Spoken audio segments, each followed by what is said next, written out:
Donc, je vais inviter la table des jeux Waza à venir me rejoindre. En tout cas, la personne qui sera la porte-parole à mes côtés. Donc, quel est votre prénom? Bonjour Guillaume, vous avez un micro pour m'assister. Alors, peut-être que c'était un format un peu particulier. Je vous inviterai à nous expliquer ce que vous avez fait pendant cette heure d'atelier et puis à nous présenter vos éventuelles pistes de réflexion pour le projet de ville. Excellent. Donc, à la table Waza, on avait un scénario de mise en scène d'un quartier où on avait les objectifs de développement. Donc, ça séparait en 3 sections. D'un développement immobilier, un site vacant, quand même dans une zone urbaine. Deuxièmement, un programme de transport actif et finalement un programme de rétablissement de patrimoine. Donc, pour le développement, on a décidé de créer quelque chose avec une densité perçue faible, mais une densité réelle élevée, en mettant la hauteur plus vers l'arrière du site et les hauteurs près des rues plus faibles, avec un corridor vert pour permettre le transport à pied et à vélo pour les résidents. Pour le transport actif, on a décidé que c'était important de créer des accès aux installations sportives permanentes pour permettre aux jeunes dans les quartiers de pouvoir circuler de manière sécuritaire et d'avoir un style de vie plus sécuritaire et plus sain. Et troisièmement, pour le patrimoine, on avait une option entre une église et un marché.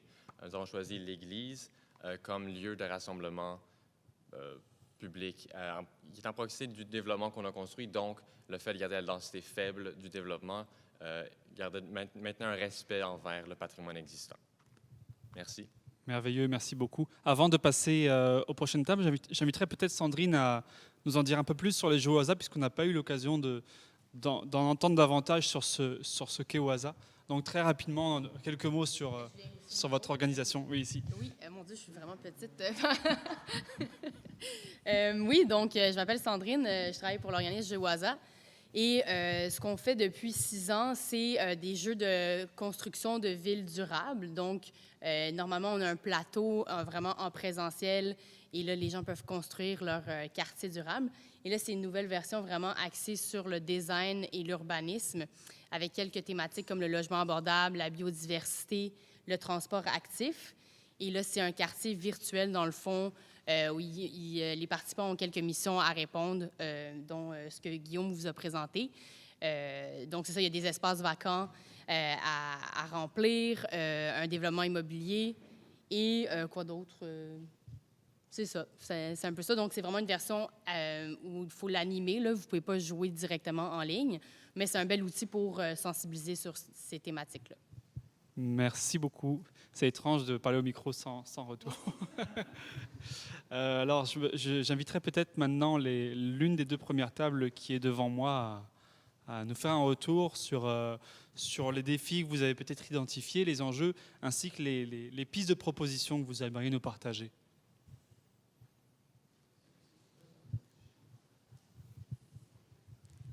Bonjour. Oui, en premier, les défis. Mais si vous avez un défi avec une proposition, ça sera encore mieux. C'est comme ça. Alors, notre table a identifié 3 défis et pour chacun des défis, on a identifié des propositions. Bonjour. Est-ce qu'on m'entend? Non. Non? Parce qu'il n'y a pas de haut-parleur. Il y a Simplement pas pour de la de captation. haut-parleur. C'est OK. pour une captation audio, mais D'accord. c'est pour ça que je parle si fort. Donc, voilà, je vais parler fort aussi. Donc, nous avons identifié 3 défis. Pour chacun des défis, nous avons identifié plusieurs propositions. Le premier défi que nous avons identifié, c'est d'offrir une alternative au transport par automobile privé et que cette alternative soit adaptée à toutes les populations. Les propositions se lisent comme suit, c'est d'augmenter l'offre pour chacun des modes du cocktail de transport alternatif. Par exemple, mutualiser plus d'autos, c'est-à-dire augmenter le nombre de points d'accès aux autopartages, augmenter peut-être aussi le nombre de compagnies qui offrent l'autopartage. Compléter l'offre de transport en commun à Montréal en ajoutant des nouveaux modes, par exemple, faire un grand réseau de tramways qui relierait les différents endroits du métro qui ne sont pas desservis, les axes qui ne sont pas desservis. Outre un grand réseau de tramways, on peut penser à des minibus ou des taxis collectifs dans les quartiers qui sont peu denses. On avait favorisé la marchabilité par l'ajout de mobilier urbain sur les trottoirs, maximiser les stations Bixi, mais en amont, faire la promotion du vélo pour les déplacements de courte distance, maximiser les stations Bixi et augmenter l'offre de stationnement pour vélo aux stations de métro. Voilà, des propositions pour le premier défi. Le deuxième défi, c'était de rendre le transport plus abordable ou plus accessible pour chacun. Donc, au niveau de l'abordabilité, il y avait différentes solutions. Bon, à court terme, y aller avec des rabais pour le transport en commun hors pointe, une tarification solidaire, faire participer les employeurs au coût de transport en commun de leurs employés en utilisant les frais qu'ils utilisaient habituellement pour fournir du stationnement, choisir des modes de transport moins coûteux, notamment pour les coûts d'acquisition de terrain, augmenter le nombre d'autobus et l'étendue des horaires pour les autobus express. J'espère que j'oublie rien. Le troisième défi, il y avait de surmonter les barrières urbaines au transport actif ou à différents modes de transport. Donc, on pensait à tous les réaménagements de quartiers qui peuvent favoriser l'ensemble des modes du cocktail dont on a parlé, donc aider à franchir les entrées d'autoroute, les voies ferrées, etc. Voilà. Merci beaucoup pour les propositions. J'inviterai peut-être la prochaine table à venir me rejoindre. J'aimerais aussi vous rappeler que l'ensemble des propositions que vous faites ici sont enregistrées à la caméra qui est au fond et aussi au micro. Et nos commissaires vont aussi prendre connaissance de toutes ces propositions pour formuler des recommandations lors du prochain rapport. Bonjour. Bonjour, alors je suis Aaron, je suis un étudiant à l'Université McGill et on a eu les mêmes propositions ou des similaires propositions à l'autre équipe de mobilité. Alors, on a identifié 3 enjeux principaux.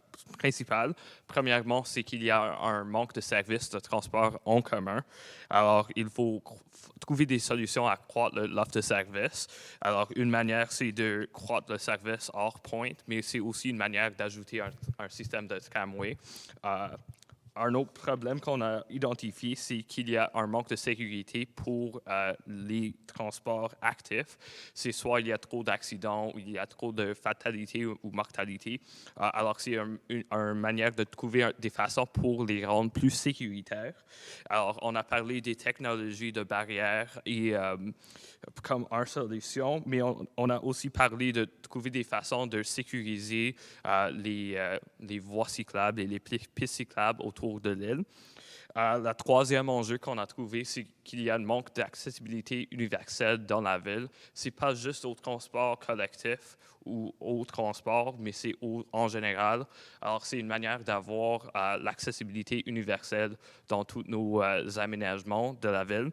Alors, un exemple qu'on a trouvé pour régler ce défi, c'est qu'il y a des intersections où il faut toujours pousser le bouton pour croiser, mais on peut avoir des intersections où c'est automatique pour que les gens peuvent croiser avec des poussettes ou en béquille automatiquement sans pousser le bouton. Merci. Merci beaucoup pour les propositions. Alors, on a entendu les propositions pour les 2 tables sur la mobilité. On avait également un autre atelier en parallèle sur l'aménagement des milieux de vie.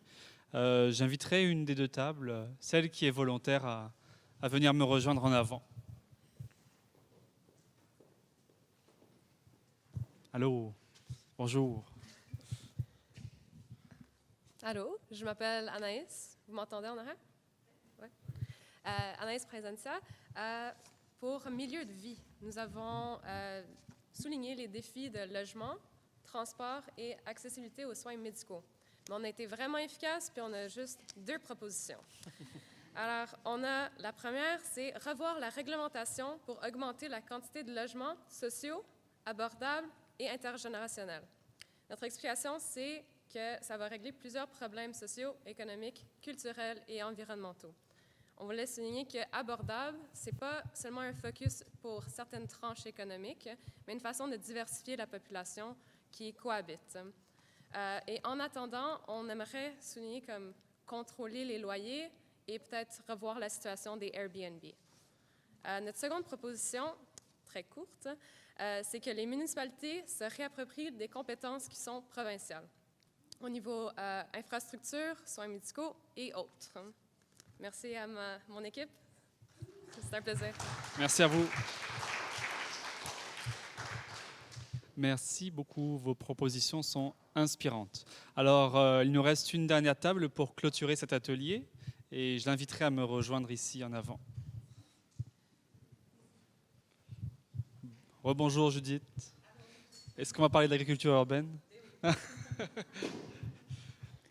En fait, on a été encore plus efficace, puis on a eu le temps de détailler une seule de nos 3 propositions, mais je voulais nommer les 3. On avait dit l'accès à des services de proximité et des équipements publics dans les quartiers du centre-ville, parce qu'il y a un manque criant d'un accès à des écoles publiques ou à des services de proximité pour les familles dans le centre-ville. Fait qu'on en a priorisé ça.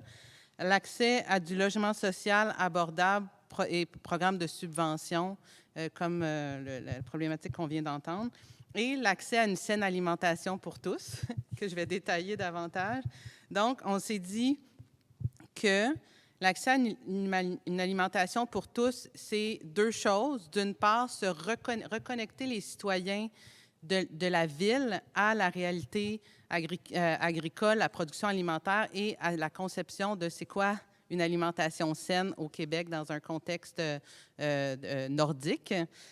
Donc, maximiser des espaces de production alimentaire et des occasions de sensibilisation et d'éducation en alimentation en zone urbaine, comme par exemple des jumelages avec des propriétaires de terrains qui ne sont pas cultivés avec des jardiniers sans terre. Donc, maximiser les occasions où les citoyens peuvent être en contact avec l'agriculture, le jardinage, l'alimentation saine. Même, ça passe par la transformation alimentaire, la littératie alimentaire par la cuisine. Mais en parallèle, développer le potentiel agricole de l'ouest de l'île, toutes ces terres qui sont disponibles et maximiser la production, surtout dans je ne sais pas si vous êtes familier avec le projet du Grand Parc de l'Ouest. C'est un projet porteur aussi pour la Ville de Montréal. Puis c'est s'assurer d'intégrer, de maximiser la vocation de production agricole dans ce parc-là et rendre disponibles ces produits-là à des populations soit à faible revenu ou plus vulnérables, donc par le réseau des organismes communautaires via des programmes de coupons alimentaires ou carrément dans les institutions ou dans le réseau scolaire. Puis là, je sais, c'est moins proche de la juridiction municipale, mais de participer à plaidoyer pour un programme universel d'alimentation scolaire, puis de s'assurer ensuite de pouvoir acheminer les produits qui sont cultivés dans l'ouest de l'île vers les institutions scolaires pour nourrir les enfants. Merci beaucoup.